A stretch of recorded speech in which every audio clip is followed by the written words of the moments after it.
बिस्मिल्लाहिर्रहमानिर्रहीम। अस्सलाम वालेकुम हमारे YouTube viewers, computer learning zone channel में आपको खुशामदीद कहते हैं। Last time class number 7 videos के हवाले से हमारे टॉपिक डिलीट के इस टॉपिक तक वाइंड अप हो चुके थे और आज क्लास नंबर 8 को कंटिन्यू करते हैं। फॉर्मेट, ये ऑप्शन जो आ रहा है तो होम मेन्यू के अंदर ये फॉर्मेट, इसकी जो लिस्ट आ रही है इसको कैसे यूटिलाइज किया जाता है इस बारे में आज हम डिस्कस करते हैं। ठीक है, तो फॉर एग्जाम्पल अगर हमारे पास यहाँ पर टेक्स्ट टाइप किया हुआ हो, ठीक है, वैल्यूज हो, टेक्स्ट हो, नो प्रॉब्लम, जो भी हमारे पास टाइप किया हुआ हो यहाँ पर। अब देखें इसमें पहला ऑप्शन आ रहा है रो हाइट। अब जिस रो की हाइट अगर आप चाहें तो ये रो की हाइट पे क्लिक करके रो की हाइट को कम ज़्यादा कर सकते हैं, लेकिन डायरेक्ट इस रो की यानी कि नंबर के ऊपर क्लिक करेंगे तो ये रो की हेडिंग जो है सिलेक्ट हो जाएगी। तो रो हाइट पे क्लिक करेंगे, अब चाहे तो यहाँ से भी साइज कम ज़्यादा कर सकते हैं, जाते हैं 22 हो जाए तो यह साइज 22 हो गया। लेकिन अगर ये रो की हाइट कम है, ज़्यादा है, बहुत ज़्यादा प्रॉब्लम हो रही है तो आप इनको सिलेक्ट कर लें, एक या एक से ज़्यादा को सिलेक्ट कर सकते हैं, ऑटो फिट को हाइट कर देंगे, फिट हो जाएगा साइज इस अंदर के टेक्स्ट की हाइट के मुताबिक। अब इस तरीके से यहाँ पर एक ऑप्शन आ रहा है कॉलम विड्थ। कॉलम विड्थ के ऑप्शन पर क्लिक करेंगे, यहाँ 8.43 आ रहा है साइज, हम चाहते हैं इसका साइज होना चाहिए 55, ओके कर दिया, देखें साइज बढ़ गया। अब जो अंदर मैटर लिखा है हम चाहते हैं इस मैटर के मुताबिक इसकी विड्थ खुद एडजस्ट हो जाए, ऑटो फिट कॉलम विड्थ पे क्लिक करेंगे। शायद ये बात आपको अब समझ में ना आई हो, लेकिन एक काम करते हैं, जैसे कि हमारे पास यहाँ नंबरिंग टाइप की भी हो। अब देखें ये नंबर हमारे पास है, अब देखें इसकी जो थिकनेस यानी कि जो इसकी विड्थ है वो कितनी है, इतनी है आई थिंक। ठीक है, तो हम जाते हैं इतना ही है जो साइज है कॉलम का खुद एडजस्ट हो जाए। कैसे होगा, आप इसके सिलेक्शन लेंगे, फॉर्मेट पर आए, ऑटो फिट कॉलम विड्थ कर देंगे, देख रहे हैं खुद एडजस्ट हो गया। यकीनन मेरी बात समझ आ गई होगी जो मैं कहना चाह रहा था।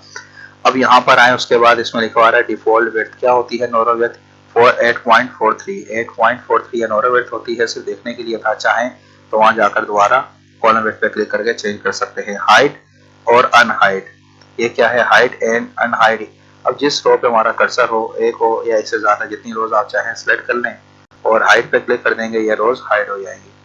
उससे पहले बाद वाली रोज को मैं सिलेक्ट किया, अनहाइड पे क्लिक करेंगे, ये रोज वापस शो हो जाएंगी। ठीक है, और जिस कॉलम पे हमारा कर्सर है तो यहाँ पर जाएंगे, इसके अंदर हाइट कॉलम कर देंगे, कॉलम हाइड होगा। इससे पहले बाद वाले जितने कॉलम से हमारे पास जो हाइड किए थे उनसे यानी कि पहले का कॉलम और उन कॉलम्स के बाद का जो कॉलम है सिलेक्ट कर लेंगे और अनहाइड पे क्लिक करेंगे, कॉलम्स शो हो जाएंगे। इस तरीके से यहाँ पर आए, इसमें एक ऑप्शन आ रहा है हाइड शीट। अब हाइड शीट ये क्या है, काम करते हैं इंसर्ट के ऑप्शन पर आए, इंसर्ट शीट, हमने शीट्स को ऐड कर लिया। कितनी शीट्स आ गई, 3 शीट्स आ गई हमारे पास। अब इसी के अंदर अगर हम यहाँ जाते हैं हाइड शीट, हाइड शीट के ऑप्शन पे क्लिक करेंगे, शीट हाइड हो जाएगी। इस तरीके से मजीद अगर हमने यहाँ क्लिक किया हाइड शीट, शीट नंबर 2 भी हाइड हो गई।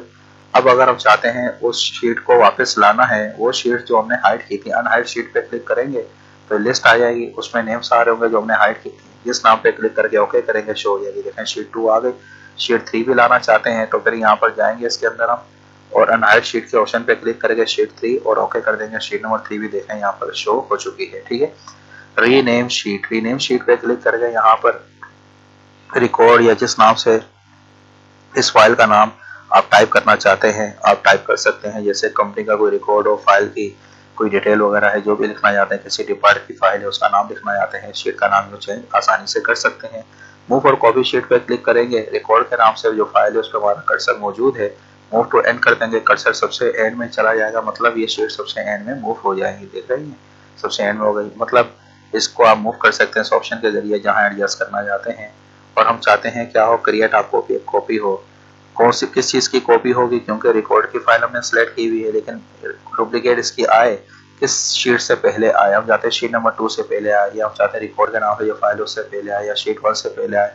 जिस शीट को आप सेलेक्ट करेंगे उससे पहले रिकॉर्ड 2 के नाम से फाइल आ जाएगी। देख रहे हैं, रिकॉर्ड 2 के नाम से फाइल आ गई, जिस पे हमारा कर्सर था उससे जिसको हमने सेलेक्ट किया उससे पहले आ गई। क्लियर, तो ये थी हमारी सेटिंग, यहाँ तक बाकी लिखा हुआ है टेप कलर। हम जाते हैं इस टेप का जो कलर है इसको चेंज करना है, कलर कौन सा यहाँ दिख रहा है हमारे पास, कलर यहाँ पर आ रहा है रेड। अब देखें किसी दूसरे टेप पर आप क्लिक करेंगे ना, शीट पे क्लिक करेंगे तो ये सही वाजे आपको दिखेगा। फिर अगर आप चाहें तो कलर चेंज करना चाहते हैं, आसानी से कलर चेंज कर सकते हैं। जाते हैं कलर्स का ग्रीन, हम ग्रीन आ गया। अब इस कलर को अगर हम खत्म करना चाहते हैं तो फिर टेप कलर के ऑप्शन पर आएंगे, नो कलर पे क्लिक करेंगे, जो कलर्स आ रहे हैं वो कलर गायब खत्म हो जाएंगे। ठीक है, फिर यहाँ पर आए, लिखा हुआ आ रहा है प्रोटेक्ट शीट। प्रोटेक्ट शीट ये क्या है, अब हमारे पास यहाँ टेक्स्ट वगैरह टाइप किया मौजूद है, वैल्यूज हो, टेक्स्ट हो, नो प्रॉब्लम।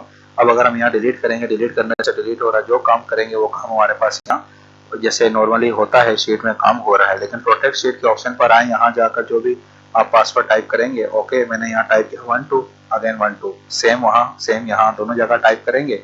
अब डिलीट करेंगे, देखें डिलीट नहीं हो रहा, एरर आ रहा है। क्यों? कि ये लॉक लग चुका है फाइल में।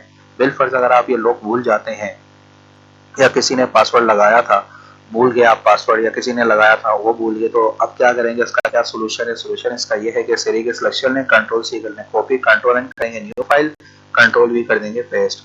तो यूं आप ला सकते हैं, कॉपी करके पेस्ट कर सकते हैं न्यू फाइल में, उसमें जाके एडिटिंग कर सकते हैं। जबकि इस फाइल में एडिटिंग नहीं हो पाएगी जब तक आप इसका पासवर्ड दोबारा ओपन ना कर लें। ठीक है, तो अनप्रोटेक्ट पर क्लिक करेंगे पासवर्ड ओपन करने के लिए। अगर पासवर्ड याद है तो यहाँ टाइप करके ओके कर देंगे। जब ये पासवर्ड ओपन होगा हमेशा के लिए पासवर्ड ब्रेक हो जाएगा, दोबारा पासवर्ड लगाएंगे तो लगेगा। और जब एक बार ओपन किया तो फिर ये पासवर्ड हमेशा के लिए ब्रेक हो चुका है, दोबारा लगाने से लगेगा अब आपका पासवर्ड सेफ नहीं रहा। ठीक है, क्योंकि हमने ओपन कर दिया। अब लॉक सेल्स ये क्या है, किसी वेरी की मैंने सिलेक्शन ली और यहाँ पर लॉक सेल्स के ऑप्शन पे क्लिक कर देंगे। फिर प्रोटेक्ट शीट के ऑप्शन पर क्लिक किया, यहाँ जाकर जो भी पासवर्ड टाइप करेंगे, 33 के नाम से टाइप किया मैंने, अगन 33 के नाम से टाइप कर दिया, पासवर्ड लग गया। अब जो रेंज मैंने ली थी, इस रेंज के दरमियान में कहीं भी रहते हुए काम करूंगा, देखे काम हो रहा है। अगर इस रेंज से हटकर काम करूंगा तो एरर आ रहा है। क्यों? इस वजह से कि यहाँ पर हमने पासवर्ड लगाया हुआ और इस एरिया को हमने सेलेक्ट किया था कि यहाँ पासवर्ड ना लगे। ठीक है, तो वहाँ पर एडिटिंग हो रही है और जहाँ हमने सेलेक्ट नहीं किया वहाँ एडिटिंग नहीं कर पा रहे। फिर आप इसको अनप्रोटेक्ट कर देंगे, पासवर्ड टाइप करने के बाद ओके करेंगे। अब आप किसी भी शीट के एरिया में रहते हुए इजीली काम कर सकते हैं। ठीक है, ये था हमारा टॉपिक। और फॉर्मेट सेल के नाम से ये ऑप्शन आ रहा है, ये लास्ट क्लासेस के अंदर हमने पढ़ा था, यानी कि जो पहले की हमारी क्लासेस थी उसके अंदर हमने डिस्कस किया था इस बारे में, इसको डिटेल से डिस्कस किया था। लेकिन ये थी आज की हमारी क्लास, यहाँ तक वाइंड अप हुई। इंशाल्लाह नेक्स्ट क्लास नंबर 9 के हवाले से हम कंटिन्यू करेंगे। तो ये ऑटो सम वगैरह ये क्या है होम मेन्यू के अंदर, इसको आगे मजीद कंटिन्यू करेंगे। जब तक दुआ में याद रखिएगा, जब तक के लिए दुआ में याद रखिएगा। अल्लाह हाफिज़।